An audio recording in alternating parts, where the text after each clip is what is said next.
Hello students, मैं आपकी विषय अध्यापिका संजू शर्मा।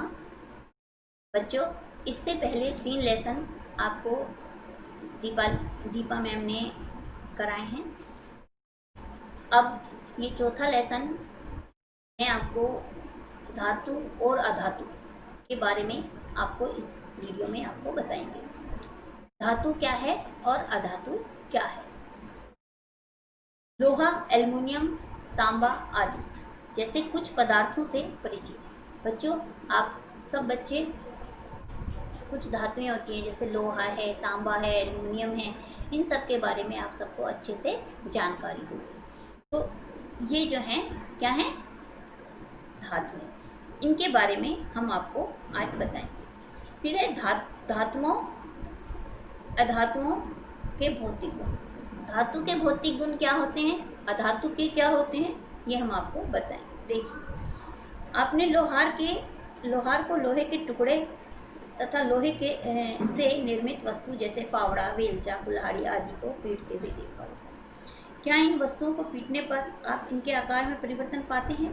क्या लोहे के टुकड़ों को पीटने पर भी वैसे ही परिवर्तन की अपेक्षा करते हैं? तो बच्चों, आपने देखा होगा आपने आसपास या कहीं कि घर के जो लोहार हैं वो लोहे की वस्तुओं को पीट पीट कर उन्हें एक आकार देते हैं। तो इस तरह से ये क्या है, ये धातु है। लेकिन क्या आपने कोयले को भी पीटते हुए देखा है? अगर हम कोयले को पीटेंगे तो क्या वो भी कोई शेप ले लेगा? नहीं, वो क्या बन जाएगा, उसका चूरा बन जाएगा। समझ आ गई?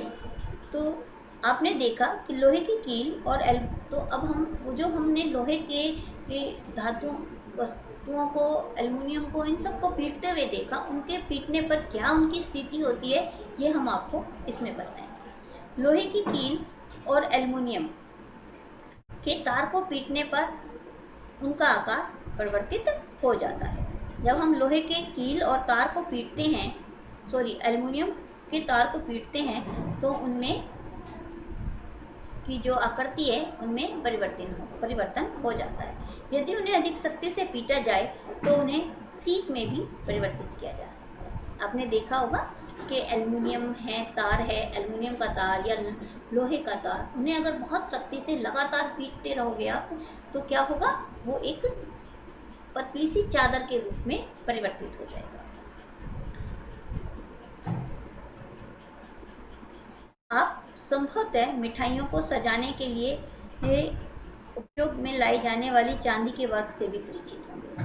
आप एल्युमिनियम पन्नी का द्वारा खाद्य सामग्री को लपेटने के उपयोग में भी अवश्य परिचित होंगे। धातुओं के गुण जिसके कारण उन्हें पीट कर सीट में परिवर्तित किया जा सकता है, आघात पढ़ने कहलाता है। तो बच्चों, धातु जो है जिन्हें पीट कर उन्हें उनके आकार में परिवर्तन कर दिया जाए तो ये उनका विशेष गुण होता है। जैसे आपने खाना, आप एल्युमिनियम फॉयल लपेटते हो ना, जिसमें खाना आप लेके आते हो घर पे, या मिठाई पर चांदी का कवर लगाए हुए आपने देखा होगा, तो उसमें आपने अक्सर देखा होगा कि वो बिल्कुल पतली सी परत होती है। वो क्या होती है, वो एल्युमिनियम होती है, एल्युमिनियम पन्नी।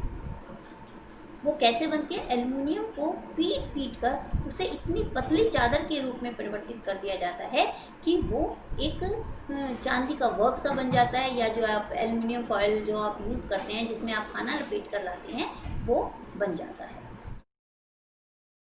ये है धातुओं को अभिलक्षणिक गुण है। कौन सा?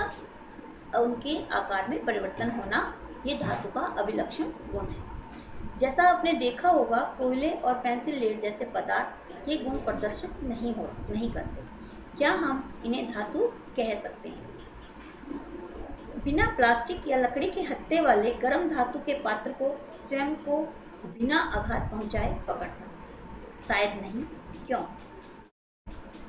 अगर किसी बर्तन पे लकड़ी का हत्था ना हो या किसी धातु का हत्था ना हो, तो अगर हम उन्हें गैस पे रखते हैं तो संभवतः वो गर्म हो जाते हैं। लेकिन अगर किसी बर्तन पर लकड़ी का हैंडल हो तो वो उसे हम आसानी से पकड़ सकते हैं।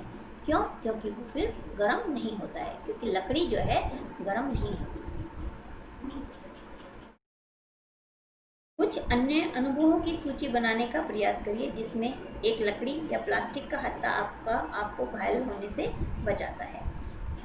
आप गर्म वस्तुओं को पकड़ते हैं। इन अनुभवों के आधार पर आप लकड़ी और प्लास्टिक द्वारा ऊष्मा के चालन के विषय में क्या कहते हैं? आपने एक विद्युत कर्मी को पेचकस से काम करते देखा होगा, जिसका हत्था किस प्रकार का होता है। तो बच्चों, जैसे लकड़ी है, प्लास्टिक है, तो ये क्या होती हैं, ये जो है गर्म नहीं होते हैं। ये मतलब जो आपने बिजली डिपार्टमेंट में यानी विद्युत कर्मी को कार्य करते हुए देखा होगा कि उसके प्लास पे, उसके पेचकस पे प्लास्टिक लगी होती है। क्यों? क्योंकि वो विद्युत की कुचालक होते हैं। अगर उन्हें हम पकड़ के बिजली का कोई भी कार्य करते हैं तो संभवतः क्या होता है, जो है वो करंट नहीं लगता है। क्यों? क्योंकि वो विद्युत का कुचालक होता है। लकड़ी का हो या प्लास्टिक का हो तो ये विद्युत के कुचालक होते हैं। इसीलिए जो विद्युत कर्मी होते हैं उनके पेचकस पे जो है ये या प्लास पे रबड़ या प्लास्टिक लगी होती है। लोहे की छड़, कील और तांबे का तार सुचालक है, जबकि गंधक और कोयला कुचालक है। सुचालक से अभिप्राय ये है जिसमें विद्युत पार हो जाए, विद्युत के अंदर पार हो जाए उसमें, और जो कुचालक होती है उसमें विद्युत पार नहीं होती। जैसे अभी अभी मैंने आपको बताया कि जैसे लोहे की छड़ है, कील है, तांबा है, उनमें अगर विद्युत को छोड़ा जाए या उनको विद्युत से टच किया जाए तो हमें करंट लगता है नहीं। और जबकि जो है कोयले को या प्लास्टिक या रबड़ है, इनको हम छूते हैं तो वो करंट नहीं लगता है, क्योंकि ये विद्युत के कुचालक हैं। आप एल्युमिनियम और तांबे के तारों का उपयोग कहाँ देखते हैं? क्या आप कोयले की तारे देखें? धातुओं का वह गुण जिससे उन्हें खींचकर तारों में परिवर्तित किया जा सकता है वो क्या कहलाता है? तन्यता। तो ये धातु का एक विशेष गुण है कि जिन्हें खींचकर तारों के रूप में परिवर्तित किया जाए वो तन्यता कहलाता है। ये भी धातु का एक विशेष गुण है।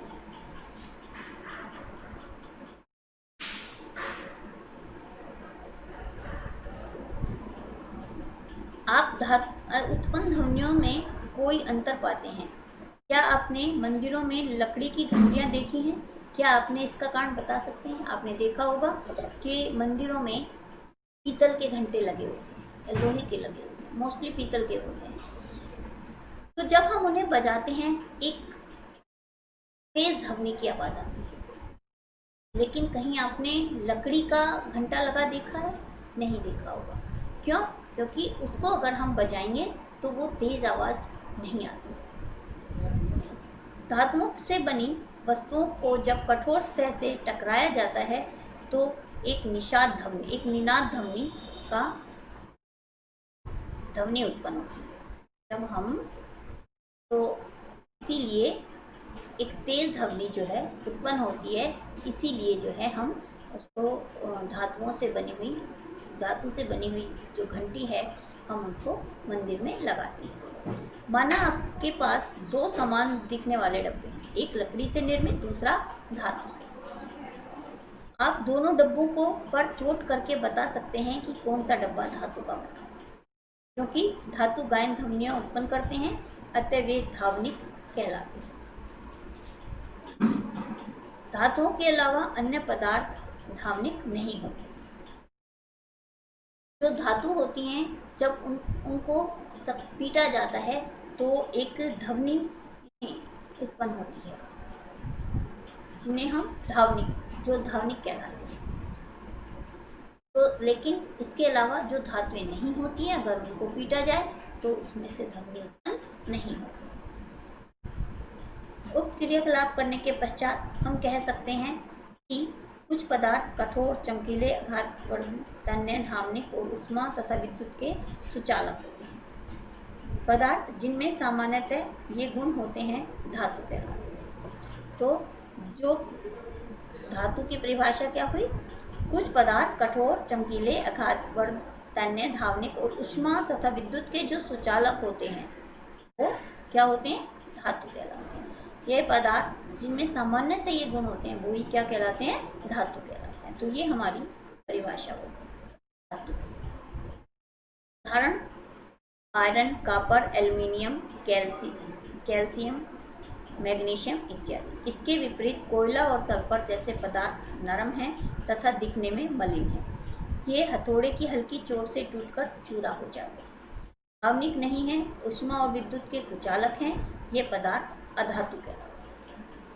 समझ आ गई? तो ये पदार्थ क्या हो गए? अधातु।